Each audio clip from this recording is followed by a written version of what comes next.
ఏది అయినా ట్రై చెయ్యి ఆచి చికెన్ మసాలా. ఆచి చికెన్ మసాలా. తెలంగాణలో జనగణన 2027 ప్రక్రియలో భాగంగా సెల్ఫ్ ఎన్యూమరేషన్ విధానం నేటి నుంచి ప్రారంభం కానుంది.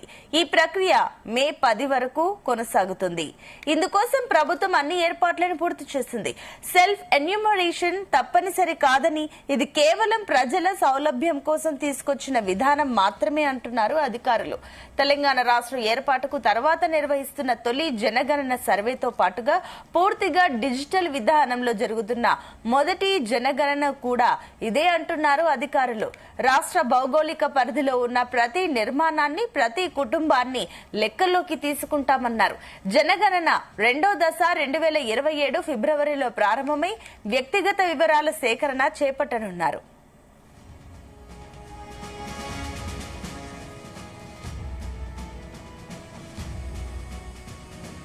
నుంచి 10th మే వరకు సెన్సస్ కి సంబంధించి సెల్ఫ్ ఎన్యూమరేషన్ అనే ప్రాసెస్ మొదలవుతుంది. ఇది ఓన్లీ హౌస్ లిస్టింగ్ పర్పస్ కోసం. అంటే మనకి సెన్సస్ ఎప్పుడైనా 2 ఫేజెస్ లో చేస్తారు.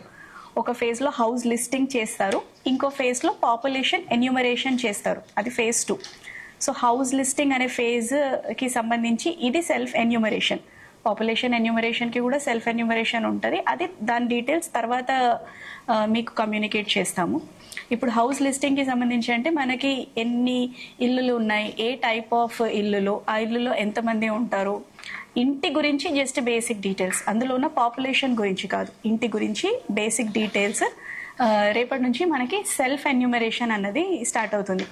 దాని తర్వాత మళ్ళీ హౌస్ టు హౌస్ లిస్టింగ్ కూడా ఉంది. అది కూడా 10th మే వరకు సెల్ఫ్ ఎన్యూమరేషన్ అయిపోయిన తర్వాత హౌస్ లిస్టింగ్ షెడ్యూల్ 11th మే నుంచి స్టార్ట్ అవుతుంది మనకి. సో ఇప్పుడు ఈ సెల్ఫ్ ఎన్యూమరేషన్ ఏంటి అంటే ఒక పోర్టల్ ఉంది, SE సెల్ఫ్ ఎన్యూమరేషన్ se.census.gov.in. ఈ పోర్టల్ మనకి రేపటి నుంచి యాక్టివేట్ అవుతుంది. ఓకే, రేపటి నుంచి యాక్టివేట్ అవుతుంది ఈ లింక్. సో దాంట్లో మన స్టేట్ సెలెక్ట్ చేసుకొని జిల్లా కరెక్ట్ పిన్ కోడ్ ఇచ్చాము అంటే మనం రిజిస్టర్ అవ్వాలి. ఫస్ట్ రిజిస్టర్ అయ్యి దాంట్లో ఒక 33 క్వశ్చన్స్ వస్తాయి. అవన్నీ ఫిల్ చేసిన తర్వాత ఒక ఐడి, ఒక మన రిజిస్టర్డ్ మొబైల్ నంబర్కి ఒక ఐడి వస్తుంది. ఆ ఐడిని మన ఇంటికి ఎన్యూమరేటర్ వచ్చినప్పుడు ఆ ఐడి షేర్ చేసి వాళ్ళు ఒకసారి క్రాస్ చెక్ చేసుకుంటారు, సబ్మిట్ అయిపోతుంది. ఇదే అంశానికి సంబంధించి మరిన్ని డీటెయిల్స్ మా కరెస్పాండెంట్ వేణుగోపాల్ అందిస్తారు. Venu, good morning. Good morning. జనాభా లెక్కలు 2027 కార్యక్రమంలో భాగంగా ఈ రోజు నుండి ఆన్లైన్ లో కుటుంబ సభ్యుల వివరాలు నమోదు ప్రక్రియకు అధికారులు ఏర్పాట్లు చేశారు. మే 10వ తారీఖు వరకు కూడా సెన్సస్ వెబ్సైట్ లో ప్రజలు స్వీయ గణనలో తమ వివరాలను నమోదు చేసుకోవచ్చు. ఇక ఈ వెబ్సైట్ ఉదయం 6 గంటల నుండి అర్ధరాత్రి 12 గంటల మధ్యలో పనిచేస్తుందని చెప్పి రాష్ట్ర జనాభా లెక్కల విభాగం డైరెక్టర్ భారతి హోలికోరి స్పష్టం చేయడం జరిగింది.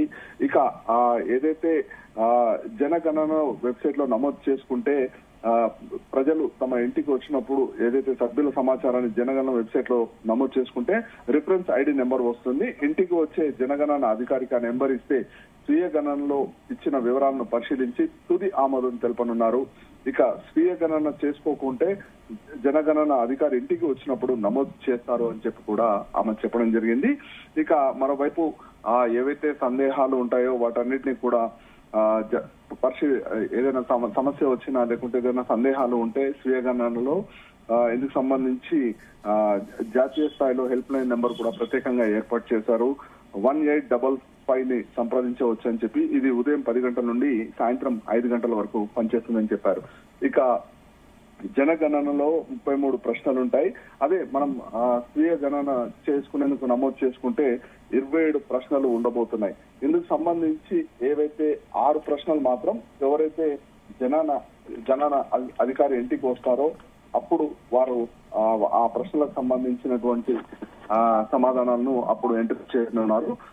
ఏదైతే ఎక్కడ ఉన్నా కానీ ప్రజలు తెలంగాణలో నివసిస్తున్నటువంటి వారు ప్రతి ఒక్కరు కూడా ఇందులో నమోదు చేసుకోవచ్చు. ఇక మరోవైపు ఏదైతే అధికారులు ఎవరైతే జనగణనకు సంబంధించి వచ్చే అధికారులు ఎన్ని ఆస్తులు ఉన్నాయి, ఎక్కడ ఉన్నాయి అనే ప్రశ్నలు అడగరు. ఇక ఇంటి నెంబర్లు, ఆధార్ కార్డుల ప్రస్తావన ఉండదు. ఇక మరోవైపు ఇల్లు, సౌకర్యం, కులం వివరాలను మాత్రమే తెలపాలి అని చెప్పి కూడా చెప్పడం జరిగింది. ఇక మొదటి దశలో కేవలం ఎస్సీ ఎస్టీ కులాల నమోదు ఉంటుంది. ఈ 2 కేటగిరీలో లేని వారికి ఇతరులుగా పరిగణిస్తారని చెప్పి కూడా అధికారులు స్పష్టం చేశారు. ఇక ఇతరుల కులాన్ని రెండో దశ జనగణనలో నమోదు చేస్తారు. జనగణన అధికారులు ఇంటికి వచ్చి అడిగే సాధారణ ప్రశ్నలకు సమాధానం ఇవ్వకపోతే చట్ట ప్రకారం జరిమానా విధింపు, ఇతర చర్యలు తీసుకునే అధికారం ప్రభుత్వానికి ఉంది అని చెప్పి కూడా భారతి హోలీకేరి నిన్న స్పష్టం చేయడం జరిగింది. ఇక మరోవైపు సొంత ఊరు వేరే చోట ఉన్న విద్య, ఉద్యోగ, ఉపాధి తదితరాల కోసం ఎక్కడెక్కడికి వారు వచ్చి హైదరాబాద్ లో నివసిస్తున్నారో జాతీయత, మతం, కులం, జన్మస్థలంతో సంబంధం లేకుండా ప్రస్తుతం నివాసించే ప్రాంతంలోనే ఈ జనగణన చేసుకోవాలి అని చెప్పి, అలాగే హాస్టల్లో ఉంటూ చదువుకునే వారు ఇక్కడే నమోదు చేసుకోవాలి. ఇక ఉద్యోగస్తులకు ఇదే వర్తిస్తుందని చెప్పి కూడా స్పష్టం చేయడం జరిగింది. ఇక ప్రభుత్వం పెన్షన్లు, ఇందిరమ్మ ఇల్లు, రేషన్ కార్డులు, ఓటర్ గుర్తింపు కార్డులకు జనగణనతో సంబంధం లేదు. ఇక ఇప్పుడు ఎక్కడ ఉంటున్నారు అనేది ముఖ్యమని కూడా సర్వేలో నమోదయ్యే వివరాలను జనగణన సంస్థ వద్దే ఉంటాయి, బయటికి ఎక్కడ కూడా ఇవ్వం. కుటుంబ వివరాలను సబ్మిట్ చేశాక ఏ అధికారి ఆ వివరాలను మళ్లీ చూడలేరు. మరోవైపు ప్రభుత్వాలు, మంత్రిత్వ శాఖలకు కూడా అవి వెళ్ళవని చెప్పి స్పష్టం చేయడం జరిగింది. ఇక ప్రాంతాల వారీగా జనాభా, అందులో సొంత ఇల్లు ఉన్నవారు, లేనివారు, అలాగే ఇంట్లో ఉన్నటువంటి సౌకర్యాలు ఏమున్నాయి, ఇలాంటివన్నీ కూడా ఇందులో నమోదు చేసే అవకాశం ఉంది. కాబట్టి ఏవైతే ప్రస్తుతం ఉన్నటువంటి సౌకర్యాలను ఖచ్చితంగా నమోదు చేస్తే ఇంకా ప్రజలకు మెరుగ్గా ఎలాంటి సౌకర్యాలు ప్రభుత్వం నుండి అందించాలి అనేటువంటి కల్పించేందుకు ఈ వీలవుతుందని చెప్పి కూడా అధికారులు స్పష్టం చేశారు. ఇక మొదటి దశలో ఎనిమినేటర్లు ప్రతి నిర్మాణం, ఇల్లు, అపార్ట్మెంట్లు, గుడిసె, గుడి, మసీద్, చర్చి, ఇతరత్ర వద్దకు కూడా వస్తారు. ఆ నిర్మాణానికి సంబంధించి ఒక ప్రత్యేక నెంబర్ కూడా ఇస్తారు. ఇక స్వీయ గణనలో ఇచ్చిన వివరాలను పరిశీలించి ఆమోదిస్తారు. ఇక స్వీయ గణన చేసుకోకుంటే అప్పటికప్పుడు కూడా నమోదు చేసే అవకాశం ఉంది.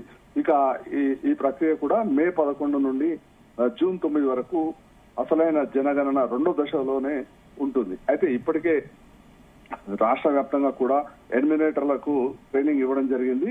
అలాగే ఎవరైతే ఈ ట్రైనింగ్ పూర్తయినటువంటి వారు వీరందరూ కూడా వచ్చే నెల నుండి ప్రతి ఇంటికి తిరిగి వివరాలను నమోదు చేసే అవకాశం ఉంది. అయితే ముందుగా రాష్ట్ర వ్యాప్తంగా కూడా ఎన్ని నిర్మాణాలు ఉన్నాయి, వాటన్నిటినీ కూడా ఆ నిర్మాణాలకు తగ్గట్టుగా బ్లాకులుగా కూడా ఏర్పాటు చేసుకున్నాం. కాబట్టి ఇందుకు సంబంధించి రాష్ట్ర వ్యాప్తంగా కూడా మొత్తం 80,000 మంది ఎనిమినేటర్లు విధులు నిర్వహించబోతున్నారు. మరోవైపు ఇందులో కేవలం అంటే ఆ 80,000 మందిలో 25,000 మంది హైదరాబాద్ నగరంలో విధులు నిర్వహిస్తారని చెప్పి కూడా ఇటు అధికారులు చెప్పినటువంటి పరిస్థితి. కాబట్టి ఇక మొదటి దశలో స్వీయ అంటే మనం వ్యక్తిగా నమోదు చేసుకునే అవకాశం కూడా అధికారులు కల్పించారు. ఇక ఈ జనగణనలో అందరూ పాల్గొనాలనే ఉద్దేశంతో మొదటిసారి డిజిటల్ రూపంలో జరుగుతున్నటువంటి ఈ జనగణనకు సంబంధించి ప్రతి ఒక్కరు కూడా వ్యక్తిగతంగా నమోదు చేసుకోవచ్చు. ఒకవేళ నమోదు చేసుకునే పక్షంలో కూడా ఎవరైతే జనగణన అధికారి ఇంటికి వస్తారో వారు ఈ నమోదు ప్రక్రియ అనేది చేపట్టబోతున్నారు. అయితే ప్రజల నుంచి స్పందన ఏ రకంగా ఉంది? అయితే ఈ రోజు ఉదయం నుండే ప్రారంభమైంది. ఇక మొదటి రోజు ఎలా ఉంటుంది అనేది కూడా ఇటు అధికారులు అందరూ కూడా ఆసక్తిగా ఎదురు చూస్తున్నారు. ఇందుకు సంబంధించి ఎవరికైనా ఏవైనా ఈ నమోదులో సెల్ఫ్ గా నమోదు చేసుకున్నప్పుడు ఏవైనా సందేహాలు, సమస్యలు వస్తే కాల్ సెంటర్ కూడా ప్రత్యేకంగా ఏర్పాటు చేశారు. ఏవైనా సందేహాలు ఉంటే ఆ కాల్ సెంటర్ కి ఫోన్ చేసి కూడా నమోదు చేసుకోవచ్చు. ఇక తదనంతరం రెండో దశలో జనగణన అధికారులు ఇంటి నిర్మాణాలకు వచ్చి ఎక్కడెక్కడ ఎవరెవరు నివసిస్తున్నారు ఏంటి అనేది ఒక ప్రత్యేక నెంబర్ కూడా కేటాయించబోతున్నారు. ఇవన్నీ వివరాలు కూడా మొదట స్వీయ గణన చేసుకున్నాక తర్వాత ఎనిమినేటర్లు వచ్చి ఇంటి నిర్మాణాలు ఎక్కడ ఉన్నా కానీ, అంటే కొన్ని సందర్భాల్లో ఇల్లు లేనటువంటి వారు కూడా ఉంటారు. ఎక్కడ ఉంటే అక్కడనే ఆ ప్రాంతాన్ని ఒక ప్రత్యేక నెంబర్ కేటాయించి అక్కడ జనగణన చేపట్టబోతున్నారు. ఇక మొదటి దశలో ఈ ఏవైతే నిర్మాణాలు ఉన్నాయో వీటిని ఐడెంటిఫై చేశాక వివరాలన్నింటినీ ఇక ఫిబ్రవరి 9 నుండి ఫిబ్రవరి 28 మధ్య, అంటే వచ్చే 27లో ఇక ఈ జనగణన అనేది రెండో దశ ఉంటుంది. ఇక ఇందులో మొత్తం కూడా మొదటి దశలో ఎక్కడెక్కడ నిర్మాణాలు ఉన్నాయి, ఎక్కడెక్కడ ఎవరో నివసిస్తున్నారు అనేది గుర్తిస్తారు. ఇక ఈ ఫిబ్రవరి 9 నుంచి ఫిబ్రవరి 28 మధ్య తెలంగాణ వ్యాప్తంగా కూడా జనగణన అనేది జరగబోతుంది. Right, thank you Venugopal.